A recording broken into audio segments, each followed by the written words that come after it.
Halo teman-teman, perkenalkan, nama saya Immanuel Christian Ricardo. Saya dari kelas AK5A, NIM saya 1905081019, dosen pengampu Bu Raya Puspitasari SEMSI, dan saya berasal dari Politeknik Negeri Medan. Pada kesempatan kali ini, saya akan menjelaskan kasus 4 praktikum Sistem Informasi Akuntansi mengenai sistem penjualan dari perusahaan Jim and Clean. Namun, adapun daftar isi yang telah saya rangkai, yang pertama di sini saya akan menjelaskan mengenai diagram konteks yang telah saya buat. Yang kedua, saya akan menjelaskan mengenai data flow diagram dari diagram konteks yang telah saya buat. Kemudian, saya akan menjelaskan flow chart yang telah saya bangun. Dan yang terakhir, saya akan menganalisis kelemahan dari pengendalian internal yang telah saya rancang. Langsung saja, tanpa berlama-lama lagi, langsung kita masuk ke bagian pertama, yaitu diagram konteks. Nah, pada kesempatan kali ini, saya telah membuat suatu diagram konteks sistem proses penjualan, di mana di sini ada berbagai subsistem, yang dimana ada pelanggan, bagian penjualan, bagian gudang, bagian akuntansi, bagian pengiriman, bagian umum, dan bank. Diagram konteks ini dimulai dari pelanggan.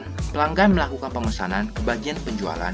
Yang selanjutnya nanti bagian penjualan akan memproses data pemesanan dari pelanggan ke dalam sistem proses penjualan, dan kemudian sistem proses penjualan akan melakukan feedback berupa laporan data penjualan ke bagian penjualan. Selanjutnya, data pemesanan tadi disalin dan diberikan ke bagian gudang berupa salinan data pemesanan. Yang selanjutnya nanti bagian gudang akan mengecek dan memperbarui buku pembantu persediaan ke sistem proses penjualan. Selanjutnya, setelah dari bagian gudang, voucher jurnal akan diberikan ke bagian akuntansi, yang dimana nanti bagian akuntansi akan memproses dan mengupdate buku besar piutang, dan selanjutnya nanti akan diproses di sistem proses penjualan. Kemudian, laporan barang yang telah diambil dari bagian gudang tadi dikirimkan ke bagian pengiriman. Yang selanjutnya nanti bagian pengiriman akan memproses pengiriman barang dan kemudian memberikan bill of lading dari pengiriman barang yang telah dilakukan ke sistem proses penjualan. Selanjutnya, sistem proses penjualan akan memberikan cek dan slip pembayaran dari piutang yang telah dibayar ke bagian umum, yang kemudian nanti bagian umum akan memberikan slip setoran ke sistem proses penjualan. Slip setoran tadi yang dari bagian umum akan diberikan ke bank, yang selanjutnya bank akan memproses dan mencatat slip setoran tadi, dan kemudian bank akan memberikan laporan bulanan ke sistem proses penjualan. Selanjutnya, data flow diagram. Di sini saya pertama-tama membuat data flow diagram level 0, yang dimana dimulai dari pelanggan. Pelanggan melakukan pemesanan ke bagian penjualan, dimana di bagian penjualan di sini nanti terdapat data master pelanggan.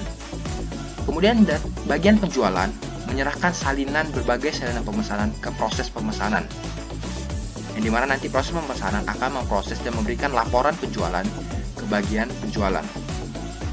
Selanjutnya, dari proses pemesanan akan diberikan salinan-salinan pesanan tadi ke bagian gudang, yang dimana bagian gudang akan mengecek persediaan barang dan kemudian akan melakukan update persediaan apakah barang ada atau tidak ke proses pemesanan. Selanjutnya, setelah selesai dilakukan proses pemesanan, akan melanjutkan ke proses pencatatan. Di sini dari proses pencatatan yang pertama akan diberikan salinan voucher dan salinan pemesanan tadi yang telah diberikan dari bagian gudang dan bagian penjualan ke bagian akuntansi. Yang selanjutnya nanti bagian akuntansi akan mengupdate buku besarnya dan balik lagi ke proses pencatatan. Kemudian dari proses pencatatan tadi akan diberikan cek dan slip pembayaran ke bagian umum.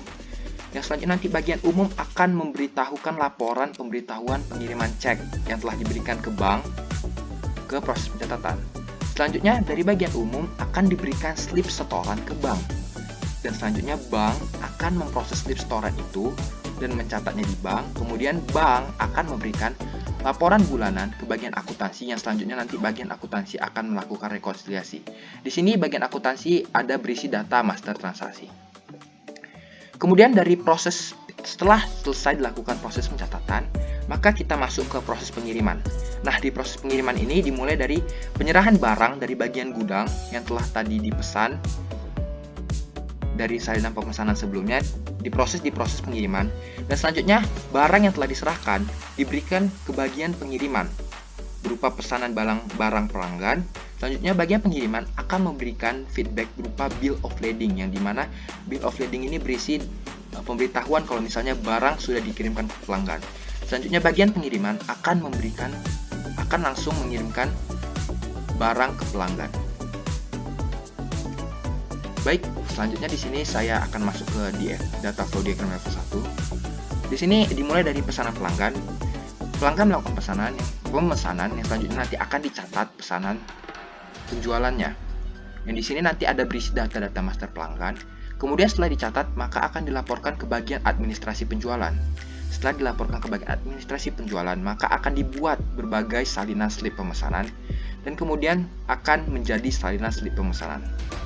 Next, kita ke DFD level 2. Salinan slip pemesanan yang telah dibuat tadi akan dicek persediaan barangnya, yang dimana nanti persediaan barang ini akan diupdate di buku besar dan jurnal.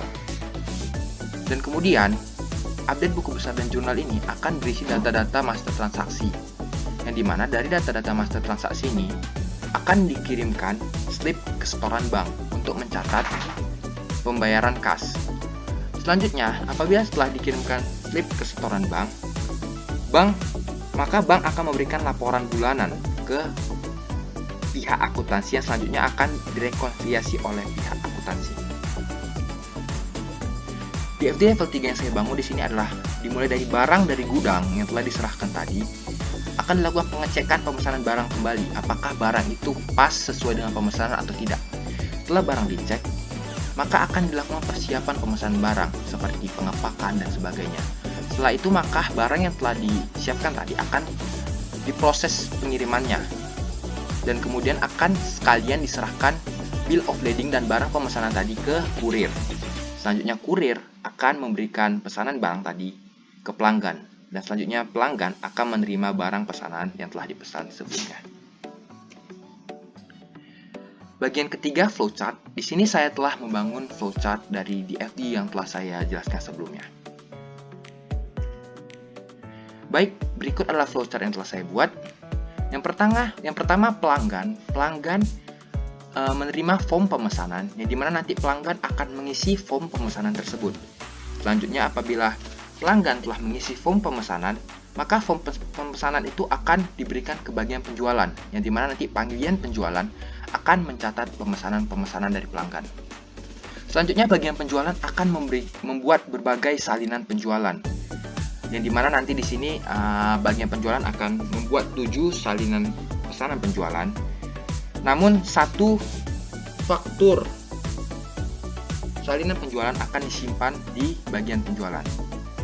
Kemudian slip pengepakan, slip pemesanan penjualan, dan slip pengeluaran persediaan yang telah dibuat dari bagian penjualan tadi diberikan ke bagian gudang, yang dimana nanti dari ketiga slip ini bagian gudang akan mengupdate persediaannya. Setelah bagian gudang mengupdate persediaannya, kemudian bagian gudang akan mencetak voucher jurnal, yang dimana nanti voucher jurnal ini akan disimpan dan diberikan ke bagian akuntansi. Dari bagian gudang, slip pengepakan dan slip pengeluaran persediaan tadi diberikan ke bagian pengiriman, yang dimana nanti bagian pengiriman akan menerima slip pengeluaran persediaan, slip pengepakan beserta barang dari bagian gudang tadi untuk mengupdate daftar pengiriman yang telah dibuat. Kemudian setelah daftar pengiriman ini diupdate, maka bagian pengiriman akan memuat bill of lading, yang dimana nanti di sini setelah bill of lading dimuat, maka akan dibuat 2 cetakan bill of lading beserta barang dan beserta slip pengeluaran persediaan, yang dimana slip pengeluaran persediaan ini nanti akan diberikan ke kurir, yang selanjutnya nanti kurir akan menyampaikannya ke pelanggan berupa barang. Selanjutnya, sisa dari salinan yang telah dicetak oleh bagian penjualan tadi berupa faktur, salinan buku besar, dan salinan file akan diberikan ke bagian akuntansi beserta voucher jurnal yang telah dibuat oleh bagian gudang. Kemudian nanti bagian akuntansi akan mengupdate buku besar, dimana nanti di sini buku besar akan diupdate berupa persediaan, pencatatan transaksi, dan sebagainya. Selanjutnya, cek dan slip pembayaran akan dikirim melalui surat ke bagian umum. Yang selanjutnya nanti bagian umum akan membuat slip setoran. Slip setoran ini nanti dibuat menjadi dua salinan, yang dimana nanti salinan pertama akan diberikan kembali ke bagian akuntansi beserta dengan pemberitahuan pembayaran ke bank, sedangkan salinan yang kedua akan diberikan ke bank, yang dimana nanti bank akan mencatat setoran kas yang telah diberikan dari bagian umum tadi. Kemudian bank juga setelah mencatat setoran itu akan mengembalikan slip setoran tersebut ke bagian akuntansi. Nah, di sini saya telah membuat